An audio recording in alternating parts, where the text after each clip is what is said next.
Welcome back to another episode of TVGP's We Roguelike It. I'm your host, Boston. Joining me as always is Moonpier. I Here for week 3 of Turnip Boy Robs a Bank. How's the bank spelunking going this week, Moon? I'm literally about to start spelunking because I just got told that the big Kahuna is the Major Motherlode Mm-hmm. is underneath the bank. We looked everywhere except for the most obvious place, Uh-huh. underneath the bank, which is 100%. is a pretty good. It's a pretty good little twist there. I kind of enjoyed that. Um, Uh-huh. I like that it's. What do you think about that boss you fight before that story thing? That like big The goopy Robo thing, Dude or the flower thing? the big goopy thing with the other people in its mouth with the arms. I it felt to me like it was a bunch of references to the previous game, which I have not played. Oh, but probably, yes. Yeah, I did like what's the Chad boss? That one Yes, was Robo Chad. that was a pretty good one. Dude, the fact that like he puts up like a goo video or something. Yeah, like a slime video, and then like Yeah, what was the other one? A soap a soap shaving video. video. It's Yeah. so good. Ah, And I it's couldn't like, see wait, anything, wait, but it was great. hold on. Like you're talking about internet memes, and now you literally put a soap and a slime video on my screen. It's really good. Well, okay, I guess. We don't get enough games like that are kind of not really breaking the fourth wall, but like kind of breaking the UI, like breaking the gameplay area, and I really dig that. I thought that was really Yes. good. I made that fight so annoying. Mm-hmm. Um, That was I where the was helped grenade to fight. launcher came in handy because I blasted that infinite ammo grenade launcher right in his face. I was using that, and I can't remember. Oh, the laser gun, the laser pistol, which Mm. is shockingly good. Yeah, I just unlocked that. I just unlocked like 3 or 4 things because I got into that fourth area and there's just a ton of new weapons dropping. So it's sort of me doing a run, scooping up 2 weapons where it's like, okay, I got the Infinity Gauntlet and I have a cross of bones that it just throws out and comes back. All right, let's go back to the base, turn those guys in, get some research. Let's go back out there. Yeah, I have. I just started getting the sweet corn minigun drop a lot, Okay, which is that one's good. it. You literally holding a corn cob and Yep. then firing sweet corns at everybody, which is fantastic. Yep. Um, and I think the only upgrade I have left from the upgrade guy is like the final money increase one.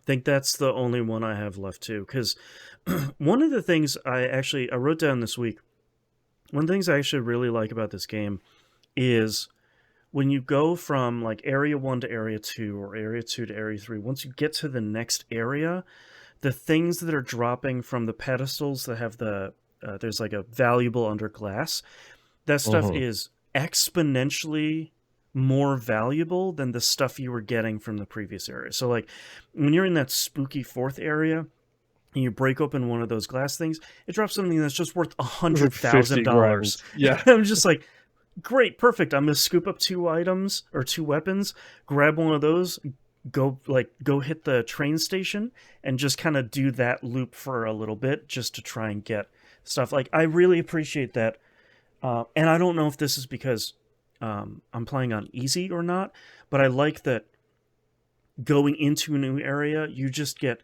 flooded with money, and I don't feel like I'm in that loop hero position where it's like, cool, I need to get to my next like objective in the game, and Hmm. it's $100,000, and every run I'm getting $5,000. Like I never feel like that. I always feel like even if it's $150,000 or $200,000 or something, I just got to do 2 runs.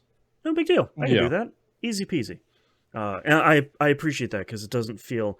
I feel like my time is being respected, as opposed to like, well, let's put another couple hours onto the playtime here. Let's go. It never feels like that, which I think is great. Yep. Yeah. Yeah, I think it's one of the positives about it being a shorter game.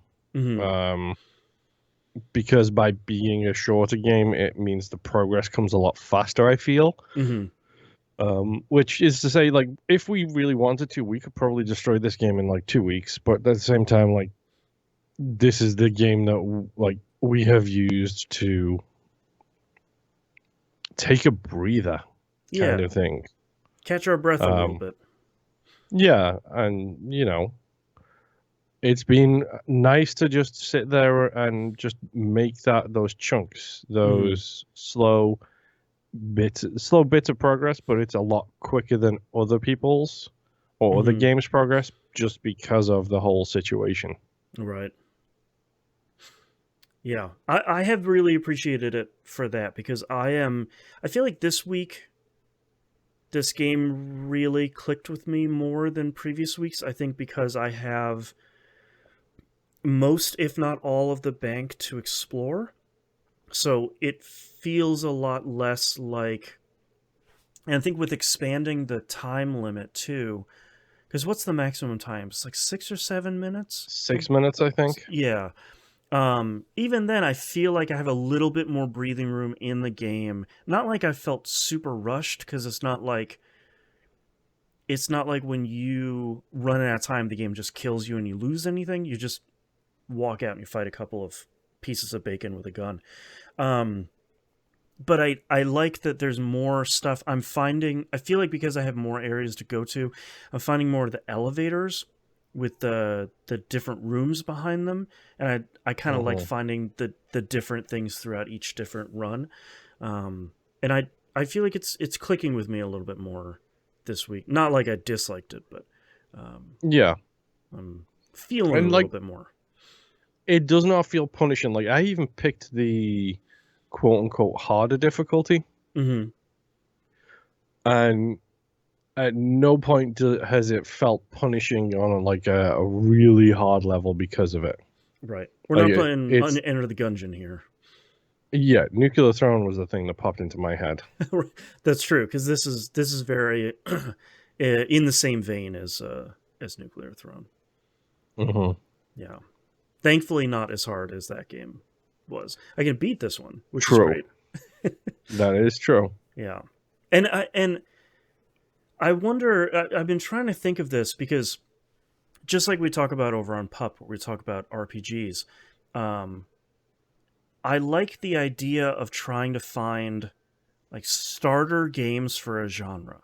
Over on RPGs, we like to mention Costume Quest a lot because it's kind of a Yes, shorter that's a good one. experience. It's very friendly, but it still has like a timing element. Still has enough mechanics there to be interesting. And I feel like, Advance Wars is a good one for SRPGs too. yep, yeah, your kind of turn-based, grid-based stuff. But I feel like what I've been trying to think of with this is, and I'm hoping this will be the case by the time we're end of it, by the time we're done with it, is Turnip Boy Rob's Bank seems like a really good introduction to roguelikes. It's not super long. It's not overly punishing. You don't have 5,000 items that synergize with 3,000 other items. You don't have all this, and it feels to me like um, it would be a really great starting point of like, look, here you have something that's pretty lighthearted. The writing is really funny and really great. All these characters are really interesting. You're running across new kind of weirdos every single run, and I say that lovingly. Um, and if you want to start with a roguelike, you can start with this and maybe kind of figure out if the genre is good for you. So I'm hoping that's the case because it'd be great to have more recommendations for kind of starter roguelikes. Yeah, and it's definitely a nice light one. Yeah, yeah. Any final thoughts here for week 3 of Turnip Boy Robs a Bank? Not off the top of my head. Yeah. it still continues to be fun and charming, and Turnip always cool and cute. Yes, you How should can you ask for totally more? play Tax Evasion. Yeah, I really need to. There's one joke that you didn't get immediately because in Tax Evasion, whenever you get given something that's got tax written on it, he rips it in half. So it's like, here is a bill, and then it's what you paid, and then it's plus tax. So he sees the word tax, so he rips it in half. That's Every great. time he gets every piece of paper he gets handed has something to do with tax on it, so he rips it in half. And there's so many references to that whole thing, like the guy who complains about you ripping up his love letter to the Right. other thing living in their neighborhood. That's from Right. the previous game. And then when you get I think it's the divorce decree or something like that from one of them, it's laminated. It says, "Dang, it's laminated." And then the very next thing you get, it says, "This is laminated too." They're learning. All right, that's pretty good.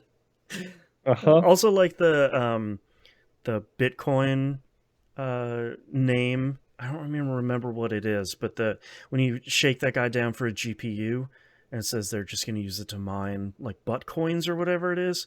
Yes. I like that. 2 thumbs up. I'll take it. Uh-huh. All right. On that note, thank you very much, everyone, for listening. We'll see you all next run. Bye. Bye.